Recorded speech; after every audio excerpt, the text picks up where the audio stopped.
Kinahapunan, habang nagbabantay sila Omar sa palayan, nasipat nila ang lalaking paika-ikang naglalakad papalapit sa kanilang kinaroroonan.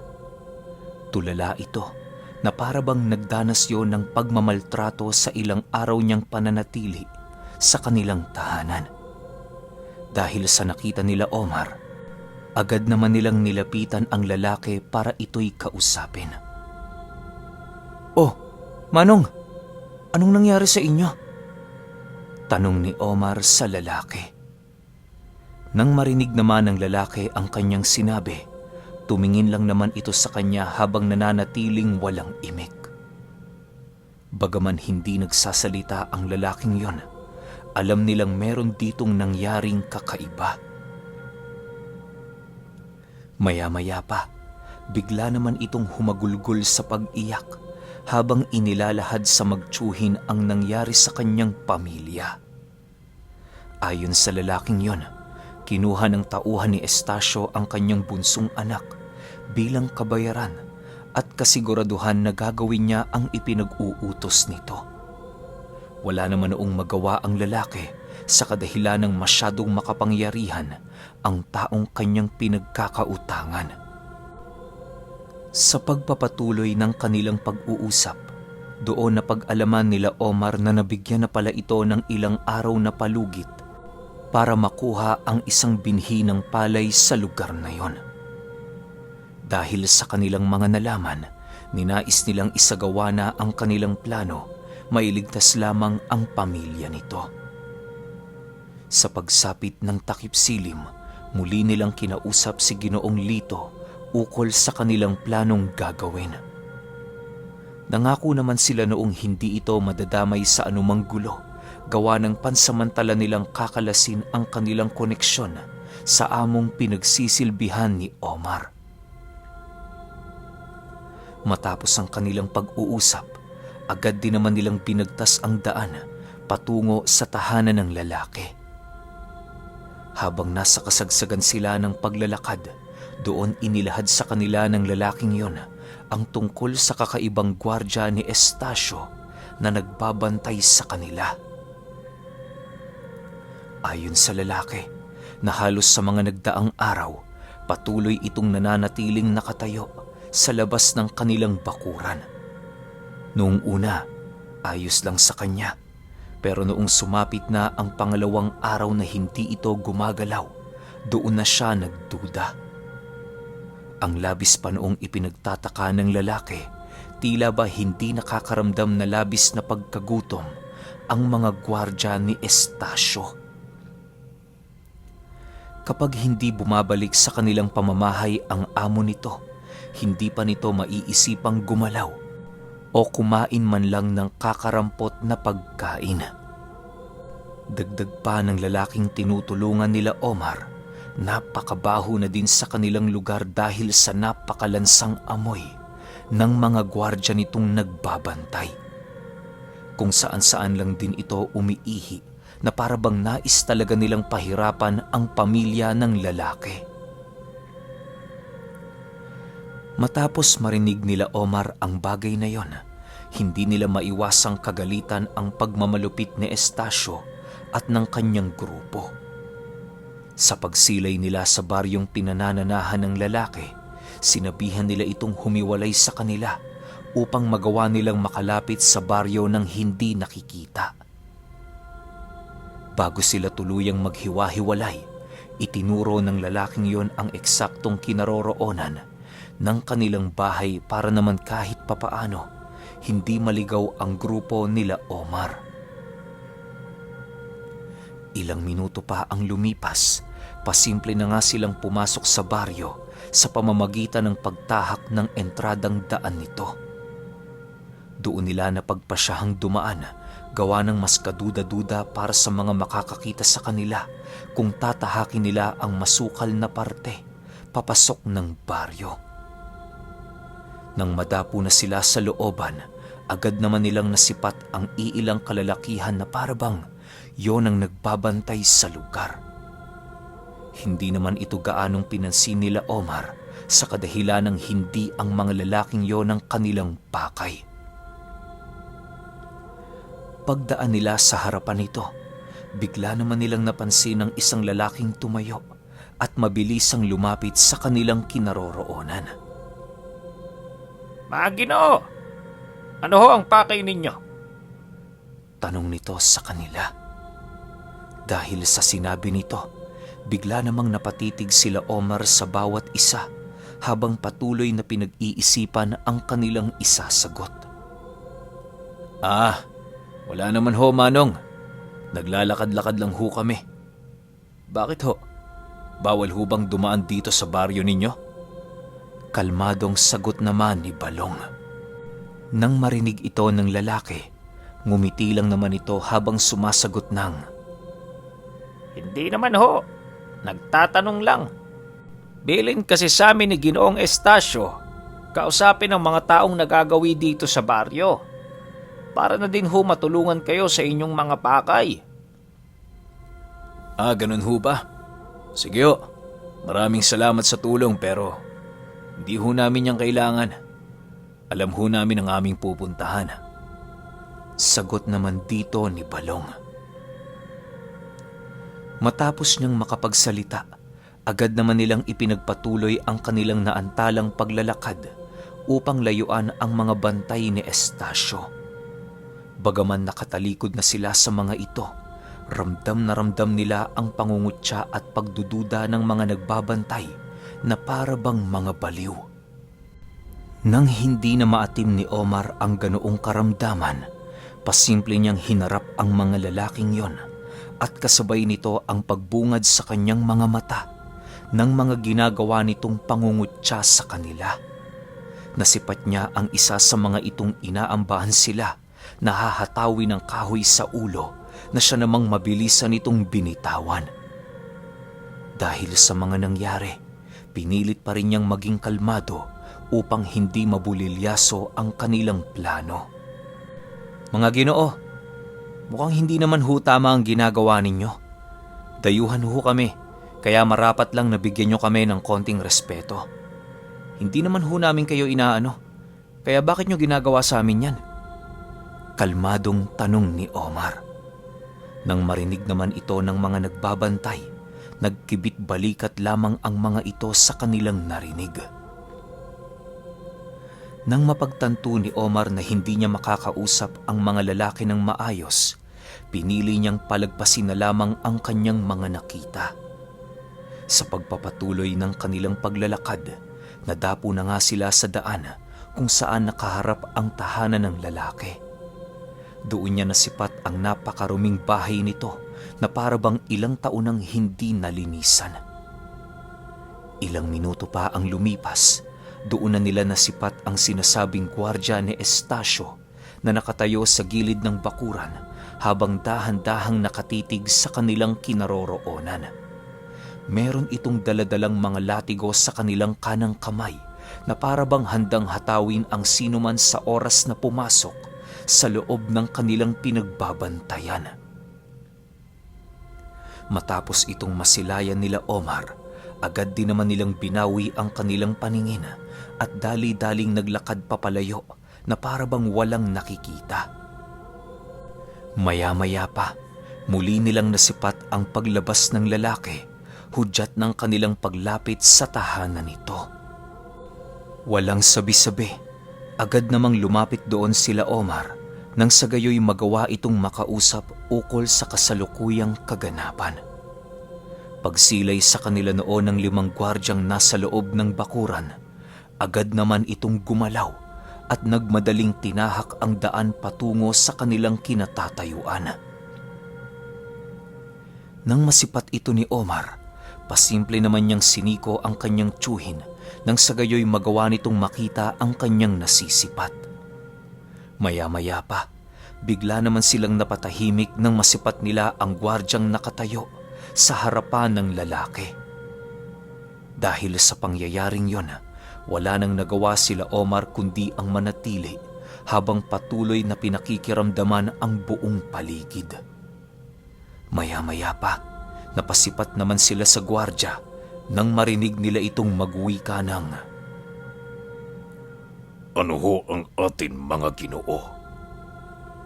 Kasabay ng pagwika nito ay siya namang marahan itong paghawak sa balikat ng lalaki na parabang ipinapaalam niya sa tatlo na pag-aari niya ito. Bagaman naiirita na sila Omar sa gwardya, ninais pa rin nilang magtimpe nang sa gayoy magawa nilang malaman ang eksaktong kinaroroonan ni Estacio. Maya-maya pa, tiningnan na ni Balong ang pagmumukha ng gwardya habang nagsasabi ng, "Sa totoo lang, kaibigan, isang tao lang ang aming pakay sa lugar ninyo. Kilala niyo ba si Estacio? Pinapasundo kasi siya sa amin." Pinapasundo?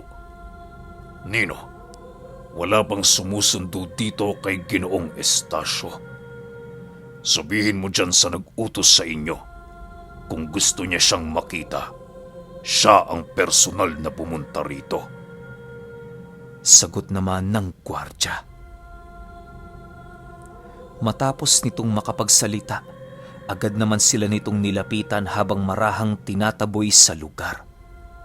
Paghawak ng gwardya kay Balong, bigla naman itong natigilan nang maramdaman nito ang pagpupumiglas ng tsuhi ni Omar. Ilang minuto pa ang lumipas, tuluyan nang hindi nakapagtimpi si Balong kung kaya't walang pagdadalawang isip na niya itong inutusan. "Dalhin mo kami sa tirahan ni Estacio. Pagkatapos patayin mo ang sarili mo sa harapan ng iyong amo." Wika ni Balong paghawak nito sa kamay ng gwardya. Nang marinig naman yon ng nilalang, walang pagdadalawang isip nitong binitawan ang kanyang hawak na latigo at nag-umpisang maglakad patungo sa tirahan ni Estacio. Sumunod lang naman noon sila Omar nang sa gayoy hindi sila mapaghinalaan ng mga taong nakatira sa baryo. Ilang minuto pa ang lumipas, narating nila ang isang mansyong natatangi sa lahat ng tahanan na nakatirik sa lugar na yon. Bukod kasi sa napakagandang puting kulay ng dingding nito, makikita mo talagang hindi basta-bastang mga tao ang namumuhay doon. Habang pinagmamasdan nila Omar ang mansyon, lumapit sa kanila ang gwardya habang itinuturo ang eksaktong kinaroroonan ni Estacio. Matapos nilang masilayan ang kinaroroonan ng taong kanilang pakay, kampante naman sila noong pumasok sa loob ng pinto nang walang kahit na anong iniisip. Pagsilay nila Omar sa napakaraming gwardya nito sa labas ng kanilang bahay, pansamantala muna silang tumigil upang makiramdam sa buong paligid.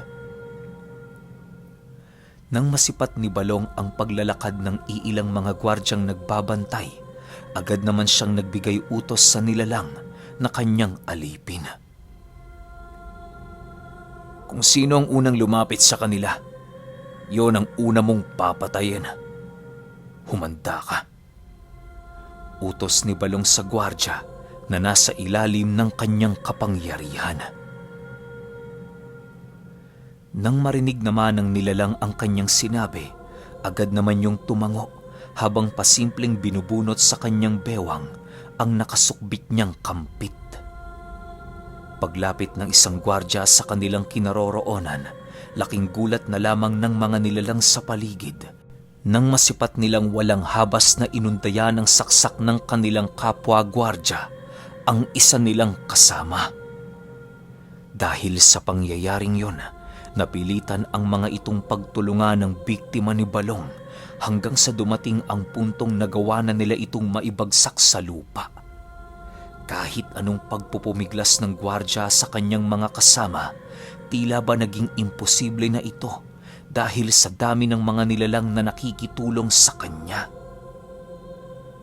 Ilang minuto pa ang lumipas, wala nang nagawa ang gwardya na inutusan ni Balong, kundi ang sumuko dahil sa dami ng pinsalang kanyang natamo. Nang masipat nilang nag-aagaw buhay na ang nilalang na yon, doon pa lamang nila ito tinigilan. Anong ginagawa nyo rito? Sabihin nyo. Alam kong wala sa amin ang traidor kay Ginoong Estacio. Kaya para sa akin, hindi ka panipaniwala ang kaganapang ito.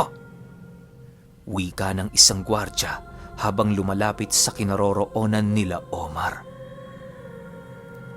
Nang marinig naman ni Balong ang sinabi nito, ngumisi lang naman yon habang sumasagot ng, "Wala pa tayo sa nakakasabik na parte ng labanang ito. Ilabas nyo na si Estasyo nang sa gayoy magawa na namin siyang masundo." Matapos nitong makapagsalita, walang pagdadalawang isip naman itong binunot ang kanyang tabak at kasabay nito ang mabilisan nilang pagsugod sa mga nilalang. Nang masipat naman siya ng iilang gwardyang naroon sa paligid, mabilisan naman siya nitong sinunggaban sa pagbabaka sakaling magagawa nilang mapangibabawan ang lakas ni Balong pagdating sa pisikal na digmaan. Subalit kahit ilang katao pa man noon ang magtulong-tulong, hindi pa rin yun sapat para mapangibabawan ang kalakasan ni Balong. Ilang minuto pa ang lumipas. Bigla naman silang natigilan nang marinig nila na lumabas ng pinto si Estasyo at kasabay nito ang pagbati sa kanila ng, Magandang umaga mga panauhin. Pasensyahan nyo na ang mga tauhan ko. Sinusunod lamang nila ang utos ko. "Estasyo, alam mo naman siguro kung bakit kami naparito. Binabalaan ka namin. Kapag hindi mo pinakawala ng taong humihingi sa amin ng tulong, kahit anino mo, sisiguraduhin kong mabubura sa mundo." Wika ni Balong. Nang marinig naman ni Estasyo ang sinabi nito, tumawa lang naman yon habang dahan-dahang pumapasok sa loob ng kanyang mansyon. Bago nito tuluyang isara ang entradang pinto, nag-iwan pa yon ng isang mensahe para sa kanilang grupo. Umuwi na kayo mga hampas lupa. Wala kayong mapapala dito sa lugar ko. Kasabay ng pagwika ni Estasyo ay siya namang pagtipo ng kanyang mga kababaryo upang makiusyoso sa kasalukuyang nangyayari. Nang masipat yon nila Manong Omar, wala naman silang nagawa kundi ang umatras at ipagpaliban na lamang ang kanilang pakay. Hindi na din nila gaanong pinansin ang nakabulagtang gwardya sa takot na baka mapaghinalaan itong patay na. Ilang minuto pa ang lumipas, tuluyan na ngang nakaalis sila Omar sa baryo. Bagaman ramdam nila ang galit ng mga taga roon, hindi pa rin nila naisipang sumuko at bumalik sa kanilang nayon. Kinagabihan, doon na nag-umpisang magmanman sila Balong sa buong paligid. Sinigurado muna nilang wala ng tao sa labas sa bawat bahay ng mga ito upang hindi mabulilyaso ang kanilang mga plano. Sa pagsapit ng 10:00 ng gabi, doon na nag-umpisang gumalaw ang pangkat nila Omar. Una nilang tinungo ang tahanan ng lalaking nagpatulong sa kanila upang mailigtas ang kalunos-lunos nitong pamilya. Pagdating nila Omar sa harapan ng tahanan nito, nasipat nila ang mga gwardyang patuloy na nakatayo habang hindi kumikibo. Dahil sa mga nakita nila, bigla namang napangisi noon si Balong habang nagsasabi ng, "Katapusan nyo na." Kasabay ng pagwika nito ay siya namang pagsilitawan ng 5 hari ng mga engkantong itim sa likuran ng mga gwardyang nakatayo. Bago pa man nila maramdaman ang presensya ng mga ito, tumarak na sa kanilang mga dibdib ang sandatang tangan ng mga kasangga ni Balong. Pagbagsak ng mga katawan nito sa lupa, mabilisan naman yung nawala ng buhay. Matapos ang mga pangyayaring yon, dahan-dahan namang lumapit sa bahay sila Balong habang patuloy na sinisipat ang naghihingalong katawan ng mga alipores ni Estasyo. Ilang minuto pa ang lumipas, tinawag na nila ang lalaki upang mabuksan ang pintuan ng tahanan nito. "Manong, gising ka pa ba? Kami ito. Pagbuksan mo kami ng pinto." Wika ni Omar habang patuloy na kumakatok. Nang marinig naman ng lalaki ang kanyang sinabi, dali-dali naman itong binuksan ang pinto at kasabay nito ang pagbitaw nito ng isang napakahigpit na yakap kay Omar. Matapos itong gawin ng lalaki, inutusan siya ni Manong Arnel na ilabas na ang kanyang mga anak upang itakas sa lugar. Bale, maghihintay sila sa labasan ng baryo para sabay-sabay na silang bumalik sa tahanan ni Ginoong Lito. Yun na lamang ang naisip na paraan nila Omar upang mabigyan ng isang makabagong buhay ang pamilyang winasak ng pangkat ni Estacio. Matapos nilang mapagkasunduan ng plano, agad namang tinahak nila Omar ang daan patungo sa tahanan ni Estacio. Sa puntong yon, kampante na silang malilipol ang mga ito sa kadahilanang wala ng tao ang makikiosyoso sa lugar ng digmaan. Ilang minuto pa ang lumipas, narating na nga nila ang tahanan ni Estacio kung saan mabilisan naman nilang pinasok ang bakuran nito. Pagkaapak doon nila Omar, agad naman nilang nakita ang mga gaserang nagsisindihan, hudyat na tuluyan na nilang ginising ang mga demonyong namamahinga sa lugar. Hoy, Estacio! Lumabas na kayo dyan! Tapos na ang maliligayang araw ninyo! Sigaw ni Balong habang patuloy na nilalason ang lupa sa bakuran nito.